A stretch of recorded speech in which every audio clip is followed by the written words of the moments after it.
Hello everyone and a very warm welcome. In this particular video, we are going to look at what is SharePoint. Yes, this is not a tutorial or a how-to series, but it is important to understand what is SharePoint. Now you'll say, Clayton, why is it important? The reason being, if you are a Power Platform developer or if you are an M365 administrator, one thing that is important is to learn SharePoint because it is the place where you store your files, you store your data. If you are a PowerApps developer, you might store your data most of the times in SharePoint. The big question is why. It is debatable. SharePoint might not be the best data source out there, but it's a free data source. It can accommodate a large number of list items. Yes, there are problems with delegation, but we can get around it. But other than that, for approximately 80 to 90% of the scenario, SharePoint is just fine. So that being said, let's understand the agenda for the talk today. We are going to see what is SharePoint. What are the editions of SharePoint? Where do you use SharePoint? What is the difference between SharePoint Online and on-premises? Important term and key features. One thing important out here, as I see, is it has document library, it has pages, it has list, you can set your site, you can associate your workflows and much more. Okay, so we are going to look at all of this in details. So what is SharePoint? SharePoint is a content management system. It is designed to organize and share informations seamlessly across teams so that they can work efficiently. It is built on M365 ecosystem and all you need to access it is a browser. However, we need to understand that SharePoint is broadly divided into two main categories: the on-premises and the online.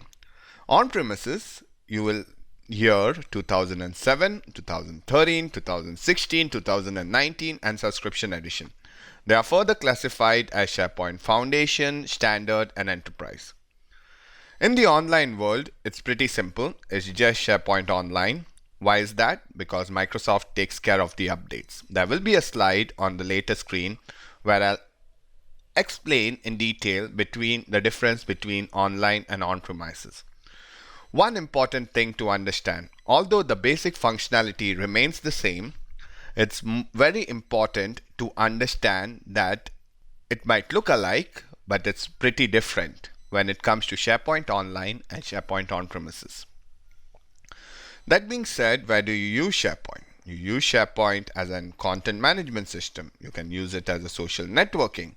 You use it as a collaborative software. You use it as a file hosting services.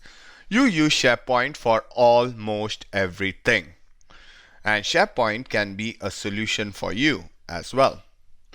So what is the difference between online and on-premises? I asked DALL-E to create an image. It came up with this. So online means it's in the cloud. On-premises mean it's in your network. So online is managed by Microsoft, that is MDC, Microsoft Data Center. On-premise, it's your own data center. Microsoft applies patches. In on-premises, if a SharePoint administrator is listening to this talk, I'm sure he knows the pain about applying patches to SharePoint on-premises. It's painful. That being said, we will look at all of this, but just understand these key terms, that is library, document libraries for file storage, list for managing data, it's like a database, pages to share information. You can customize views for both libraries and list. And also, most importantly, SharePoint integrates with Teams, Power Automate, PowerApps, and much more. So you can use it as a data source for PowerApps. That being said, let's quickly get into the demo. Now, if you're a SharePoint admin, you will have access to the admin center. In the URL, you'll see a -admin. You can create a site, you can create a team site, or you can create a communication site. A team site is a private space to collaborate with a team. For example, if you have a small team of people working on a certain project, you might just want to create a team site. Communication site is for a broader audience, for example, a company-wide announcement or company-wide documents. For example, training material, they can stay on a communication site. We'll just create a communication site. We can use a template out here. There are many templates. It's the standard communication, crisis management, events, leadership communication, human resources, showcase, etc., etc. I will go for the standard one. At this point, I can use this template. I can give my site a name. So I'll give it a name, nutrient, and I'll type in the owner. I'll make myself the owner. Okay, and I'll click on next. I'll select the time zone. So if you are in a particular time zone, please do select that. Don't just click next. I'm in the UK, so I'll select London and I'll say create site. At this point, I can set the language and the time zone. So you have access to a wide variety of languages as well. So at this point, the site has almost got provision. And how does the site look like? The site looks like this. Within a minute, you have created a site in which you can go ahead and communicate with people. Okay, so isn't this awesome? Now we will look at few important terms. The first thing is the document library. You can upload a document out here, or you can drag and drop documents. So what I'm going to do is I will try to drag and drop a document. If I click on this document, you see that right within the browser, you see this document being opened in a Word, right? So with SharePoint, you also get access to features such as Office Web Apps, or you can say Office Online, where you can edit, make changes to the document right in the browser. So I can just make some changes to this document and maybe I can save it back, right? I can save it back. So this is one of the things that I can do. I'm just going to drag and drop a PowerPoint document, okay? And let me make it a little bit more simpler. I'll just say boring documents, right? And I'll drag and drop this document. If you see it's moving it moved the document into the boring folder. Perfect, right? At this point, if I open the document, if I open this PowerPoint document, it seems that there's nothing special in this document. So I need to collaborate with people. To collaborate with people, I need to first share it with someone. So I know a colleague of mine, and right, let me just go into this site and try to access a document. Okay, first I'll just give him the site URL. And here, my friends, you see, let me dog this side by side so that it becomes easier. This user, that is me, Clavin, me, can access this site, but this user on your left, that is test, cannot access this site. I want to give this user access to the site. How will I do that? I can say site access. So I'll give the dev user, random dev user, and it sends a nice email. I can give him access. I'll give him read access. Understand this. Testing access. Okay. At this point, if I click on share, the site is shared. I'll go back here. I'll hit it again, and boom, the user can access this particular site. So this is very important. SharePoint gives you permission trimming capabilities. At this point, the user can access the site. He can go into site content, click on documents, can open the boring.pdf. But if you see out here, what does it tell him? It tells him that it's only in the read-only mode. Why is that? Because we allowed him to get into the site, but we did not allow him to access the resources or make changes to the resources. You know, it can go ahead and do permission trimming for you. If I try to do something out here, if you see, it's not visible. What's particularly interesting out here is if I put it on a full screen, you see a small image of me is reflected. Why is that? That's collaboration for you. What I can do is I can give him permission. So how can I give this dev user a permission? So I can go back. Let me go back. And what I want to do is I want to give the dev user only permission to this particular folder. Okay, so to do that, I can select this,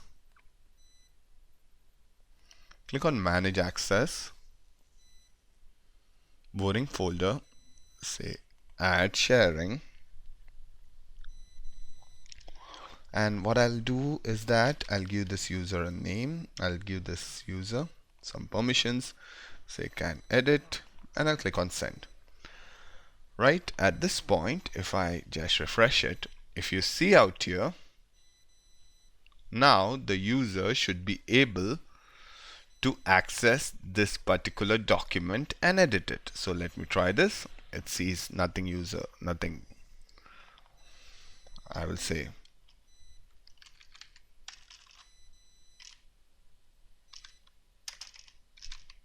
if you see, it's updating in real time because now they both can collaborate on the work. They know what each others are doing. So it updates in real time, right? So this is about collaboration. You can store the files, you can collaborate on the files, and that's pretty much it. You can also do permission trimming out here.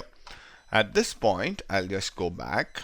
And one thing I wanted to show you, we just shared this particular folder with him, but this document is still in the read-only mode.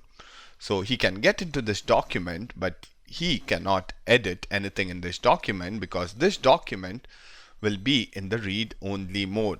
And how did I tell you that? Because it tells me here.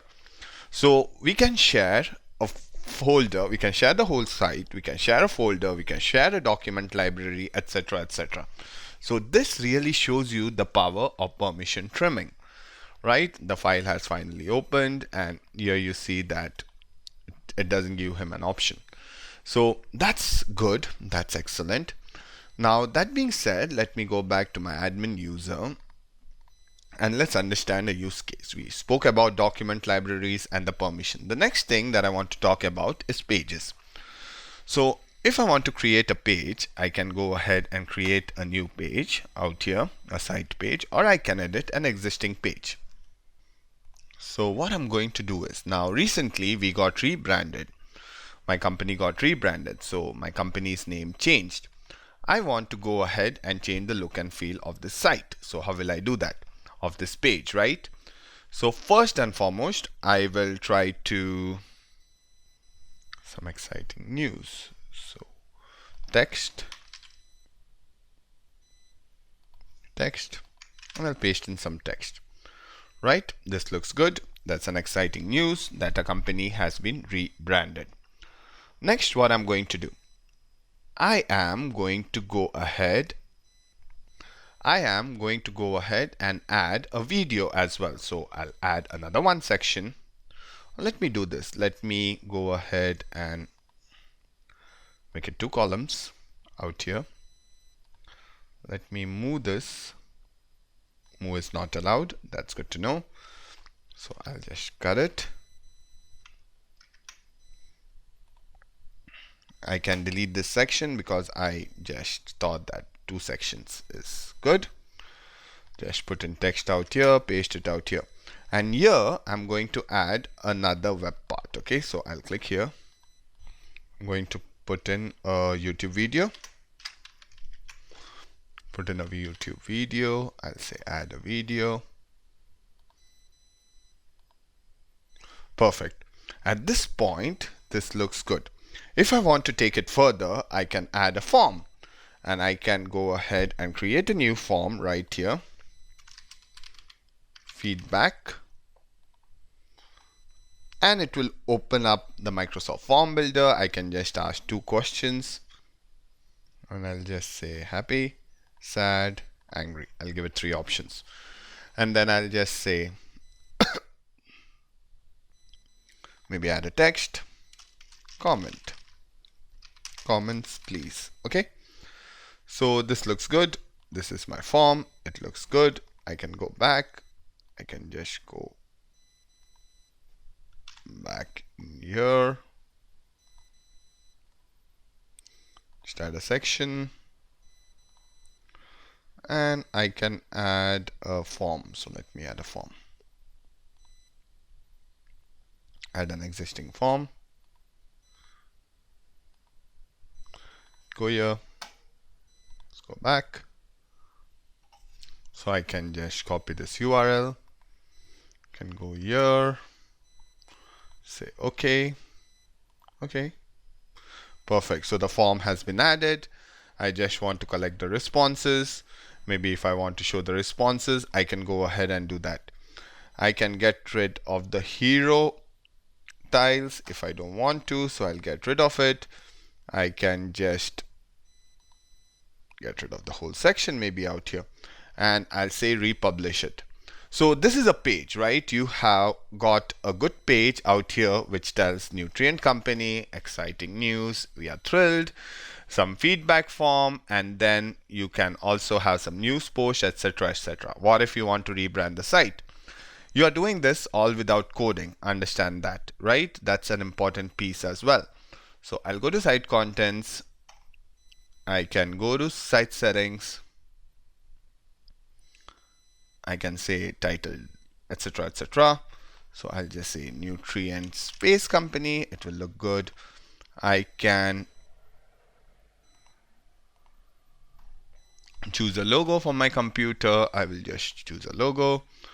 Just say OK. Perfect. So here, my friends, I have rebranded the site. It looks good, nutrient company, and for some reason my changes are not visible. Now you'll say, Clavin, why? So let's go back and just check that out. I understand that. So I made changes to the page. Go to pages, click on this. You see there's an option to make a home page. Now if I go back, you see it's now nicely the home page of my site. So if anybody comes here, they will see the nice announcement, the video, the feedback form, and so on. So this is all about pages, right? This is all about pages. Next, the important thing is the list. You can also have a list. Why is list important? Because it can store your data in a structured manner. So I can create a list. I can create a list from an existing list. I can use an Excel. I can use a CSV. Let's say that I want to have an asset tracking list. There's a template which looks like this, which is very good. I can just create the list out here and then use this list as a data source in my PowerApps. If you look at things out here, each list has got a column. I can add an image. I can have an asset tag. I can have status, which can be a choice column. And then I can have manufacturer's choice column and multiple other things. Now, if you want to see everything in a glance, you can just go to list settings, and here are all the columns that are being created, right? All columns that are being created. You can see that the purchase date is of time date field, serial number is single line of text. You also have views. For example, grouped by manufacturers. So if you had Dell based computers and if you had a tag on it like Dell, it would filter the views. So views help you as well to categorize a particular set of data. That's it. That's about views and list in SharePoint. So we looked at permissions, we looked at pages, we looked at document libraries, we looked at collaboration, we looked at list. There's much more when it comes to SharePoint, but I'll leave it out here. So here, my friends, this is SharePoint for you. Pages, list, libraries, columns, permissions, collaboration, and much, much more. The more you go and use SharePoint, you'll find it more interesting. Thank you for your time. Have a great day, and I hope you learn something new. Bye.